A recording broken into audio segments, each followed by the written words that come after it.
Bias si Risa? Na alin? Putragis. Teka lang.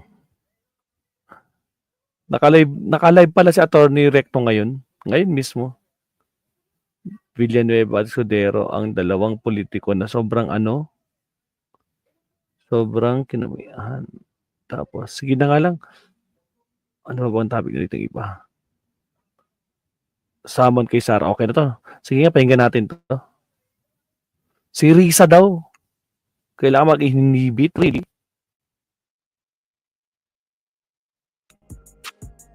Okay.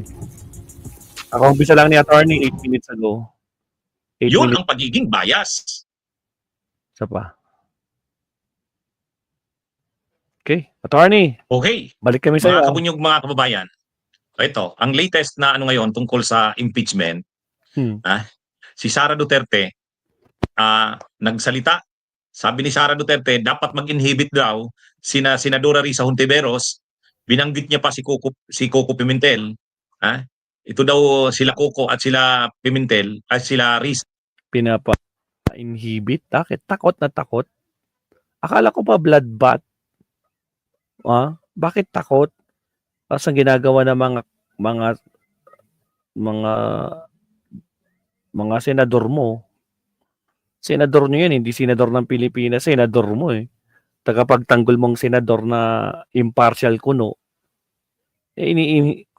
Dinidismiss pa. Tapos si Risa, bias? Really? Baka naman yung mga kwan mo, nasa side mo. O sige tuloy. Dapat daw mag-inhibit dahil ano daw ito, mga bias daw sa impeachment laban sa kanya.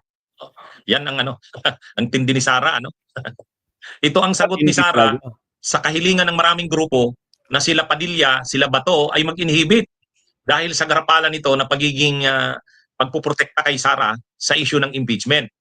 Ngayon, ang sagot ni Sara doon, ito daw sila Risa Hontiveros ang dapat na mag-inhibit dahil bias daw kontra sa kanya. Anong masasabi natin dyan? O i-greet ko muna. Baliw na mga nanonood nating viewers, si Simon Ugano nanonood sa atin. Naka-live po tayo. Luisa Garcia, kay tanong ni Mary Jane natin na nanonood ngayon dito sa Attorney Enzo Recto FB page natin. Si Kabunyog Roger Bori, good evening. Yan, nanonood sa atin. Fast forward. Yan. Sa YouTube, dito. Tama ba ang sinasabi ni Sara na dapat mag-inhibit si Risa? Sa totoo lang mga kabunyog, mga kababayan, si Senadora Risa Hontiveros, ang ipinaglalaban ni Senadora Risa Hontiveros, dapat masunod ang konstitusyon. Yun ang pinaglalaban ni Senadora Risa Hontiveros. Yun din ang pinaglaban ni Coco Pimentel. Si Coco Pimentel, ang nakakalungkot lang at matatapos na ang kanyang termino. Hanggang June 30 na lang siya. Hi, kay John na kabayan Makabasko. Hello po sa inyo. Kumusta kayo dyan sa Sukat, Muntinlupa? Sa Cora 35. Kay Eric Risa Hontiveros at si Coco Pimentel, ang pinaglalaban nila, ang pinoprotektahan nila, konstitusyon. Ang pinoprotektahan at pinaglalaban nila Risa Hontiveros, Coco Pimentel, ay accountability of public officers. Ang impeachment ay pagpapanagot sa mga inaakusahan na mga matataas na opisyal ng bansa na nakakumit ng katiwalian upang aabuso. Yan ang impeachment. Kapag mayroong in-impeach na opisyal, ibig sabihin nakalusot na sa Kamara at nasa Senado na. Ang trabaho na ng Senado ay magsagawa ng trial. Litisin para malaman kung totoo ang akusasyon sa in-impeach na opisyal. Ang trabaho ng mga senador ay ipaglaban. Ipaglaban na ang impeachment ay matuloy. Hindi ibig sabihin na pinaglalaban mo ang impeachment ay kaagad-agad ang husga mo na ay convicted na ang impeached officer. Pinaglalaban mo ang impeachment dahil ito ang nakalagay sa konstitusyon na dapat kapag may na-impeach na officer, dapat itong litisin. Sa paglilitis, doon malalaman kung guilty ito o hindi. So si Senadora Risa Hontiveros, hindi niya sinasabing guilty si Sara. Si Coco Pimentel, hindi nila sinasabi na guilty si Sara. Ang sinasabi lang nila, mayroong impeached officer, may na-impeach na opisyal, dapat itong litisin. So ang pinaglalaban nila nila Risa at saka ni Coco ay konstitusyon. Ang pinaglalaban nila ay yung pananagutan ng mga public officers. Yung tungkol sa pagiging guilty or not guilty ni Sara, ibang usapin yun, saka na yun. Dadaan yun sa paglilitis o sa trial. So, makikita natin na very vocal si Risa Hontiveros at si Coco Pimentel na ituloy ang impeachment dahil yan ang nakalagay sa konstitusyon. Very vocal si Risa Hontiveros at si Coco Pimentel na dapat mapanagot kung sino man ang impeached officer. Pero hindi ibig sabihin nun na sa kanila ay guilty na ang officer. Ang pinaglalaban lang nila ay basta matuloy ang impeachment. Ngayon, pag natuloy na ang impeachment, papakinggan nila Risa Hontiveros ang mga ebidensya. Papakinggan nila yan. Titingnan nila yan. At saka sila boboto. Ngayon, maaari ba na sa ngayon pa lang ay parang nakikita na ni Risa Hontiveros na guilty si Sara? Yes! Maaaring nakikita na yan ni Risa. Pero hindi siya nagsasabing guilty na si Sara. Papakinggan niya muna ang side ni Sara. Sila Bato de la Rosa, hindi eh. Iba sila Bato de la Rosa sa si Robin Padilla. Si Robin Padilla kaagad-agad nagsabi na eh. Ha? Ang loyalty namin ay sa Duterte. Ano man ang mangyari Duterte kami, ay imagine niyo yan. Di ba? Ganun ang dialogue ni Padilla. Anong sabi ni Padilla? Eh, alam nyo naman kami, alam nyo naman ako, kahit sunugin nyo ako, mangangamoy ako, Rodrigo Roa Duterte pa rin. Ibig sabihin, itong si Padilla at saka sila Bato, talagang ito ang bias, kaya dapat mag-inhibit. Bakit sila bias? Ay sinasabi na mismo ni Padilla eh. Di ba sabi ni Padilla? Sabi, ikaw General Torre, pasalamat ka't hindi kami sinabihan na ni VP Sara at ni APRRD na i-contempt ka. Kung sinabi nila APRRD at VP Sara na i-contempt ka, ako na mismo ang magsasite sa iyo in contempt at ako ang magpupusa sa iyo. 'Di ba? Ganun ang sabi ni Padilla. Ganun din ang sabi ni Bato. Si Bato at sila Padilla, lantaran nilang sinasabi, sila Bongo na sila ay maka-Duterte. 'Yun ang pagiging bias. Yung pinaglalaban nila Bato, nila Padilla, hindi konstitusyon. Ang pinaglalaban nila ay Duterte. protektahan si Sara. Kaya sila bias. So iba yung kaso ni Risa. Ang pinaglalaban ni Risa at ni Coco Pimentel ay konstitusyon, saligang batas. Yung kapangyarihan ng Senado na magsagawa ng paglilitis ng trial. Hindi pagiging bias yun.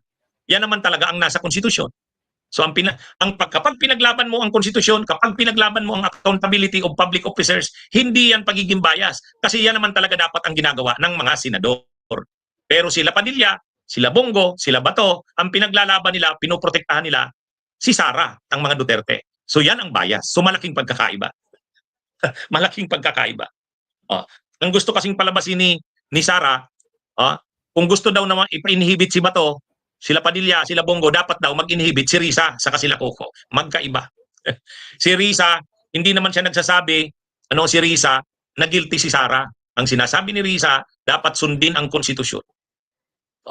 Sila Bato, sila Bongo, sila Padilla, hindi. Ang pinaglalaban nila Bato, nila Bongo at nila Padilla, protektahan si Sara. Hindi konstitusyon, hindi bayan, hindi isang bayan, hindi mamamayang Pilipino ang kanilang pinaglalaban, kundi ang pinaglalaban nila ay protektahan si Sara Duterte. Yun ang pagiging bias. O yan, di ba? O, yan mga kabunyog, mga kababayan. Kaya, ano na itong si Sara Duterte? Lakas tama na. Ang tingin niya, ang bias daw ay si Risa at saka si Coco Pimentel. Ay, mga kabunyog, mga kababayan. Anyway, yan ang vice presidente ng Pilipinas. At lawyer pa man din yan. Lawyer pa man din yan. O sige, magandang gabi sa inyong lahat, mga kabunyog, mga kababayan. Mabuhay po tayo. Salamat, attorney. Ang bilis. Okay na, Mabsat. Sina-check ko. May sinabi pa talaga si Sara na ganun. Nakapaw. Iyak yan. Iyakin mga garapata. Nakapaw. Wala. So, yung sinasabi nga ni Kwan, may sounds ba ako? Baka wala akong sound. Ayun, may sounds. Kinakabahan tuloy ako. Baka wala naman na akong sounds, no? So, yun nga. Mag-inhibit daw si Risa, anak ng kamuti talaga, Lakas tama talaga si Sara, mga kapsat. No? Drama na nga lang. Nanalo lahat. Diba? Naniniwala daw siya, nanalo daw yung Duterte kasi nga mata. Tapos, agoy, inday pusit. Kabadong-kabado. Pero sabi niya, blood pot. Baka kasama sa sistema naman, buwagin ang mga senador ng bias para kay Sara. Hindi ko lang yan eh. Takot sila na maisiwalat kapag nailabas ng ebidensya. Pag nag-umpisa na yung impeachment, kuwan na yan. Sigurado, kinakabahan na yung kaliwat kanang kamay nila. Sigurado. Naku po, ayan na. Especially kapag naibulgar na yung lumabas sa investigasyon na totoo lahat yung mga evidences na pinakita ni Trillanes. Agoy. So, yun ang talagang kinakatakutan nila. Baka naman nakinabang sila. Baka lang Di natin alam. So, ayun Kabsat, it's already 11:58 mga Kabsat. Medyo late na, no? Kasi maaga tayo bukas. 5:00 tayo magigising. So, technically, nasa 4 hours 30 minutes lang ako matutulog kasi puputulin ko pa ito maya-maya eh. So, konti lang yung tulog natin. Sa mga di pa nagla-like, number 72 daw si Madam. Baka naman, Ma'am Ninita, salamat po. Sa mga di pa pag naihayag lahat, ayun, tama nga. Pag naihayag lahat, wala na. Saka, overwhelming yung ebidensya, di ba? Kaya yun, kinakatakutan nila kapag inumpisan talaga, naglatag na silang ebidensya. Kasi wala sila magagawa. Once hindi sila nag-decide ng tama. Nandiyan na yung ebidensya pero loyalty pa rin nila ng Takaykuan. Lagot sila sa next election. Diba? Yan ang sisira sa kanila. Or, the worst, total sinasabi rin ng iba, nasa kalsada na sila. Malaking kwan yan. Magugulantang sila. Lalo na yung mga Gen Z. Nako po, gigil na gigil mga estudyante sa mga university ngayon. Nako po, gigil na gigil. Especially gusto nila ituloy yung impeachment. Pero sila pinipigil-pigilan pa rin nila. So, it's already 11:59 na, 12:00 na. So, tuloy natin to bukas. Magla-live ako sa school. Maaga-aga ako doon. Siguro mga 6:00 ng umaga or 6:30 bago ako mag-start ng klase. At least 1 hour tayo update. Para doon ko na lang ituloy yung mga dapat nating ituloy. Kasi kung na late na 12:00 na, Mabsat. So, it's a night session na. So, thank you very much, Mabsat. Hanggang sa muli. Ma'am Eva, Ma'am Natalie, Yuki, Sawaki, Sir Arvin, kay Kani 12, sino ba? Lahat po ng mga nandyan. Shoutout po sa inyo lahat. Good evening. Kita-kits tayo. Bukas, mamaya, maaga-aga ako magla-live sa school.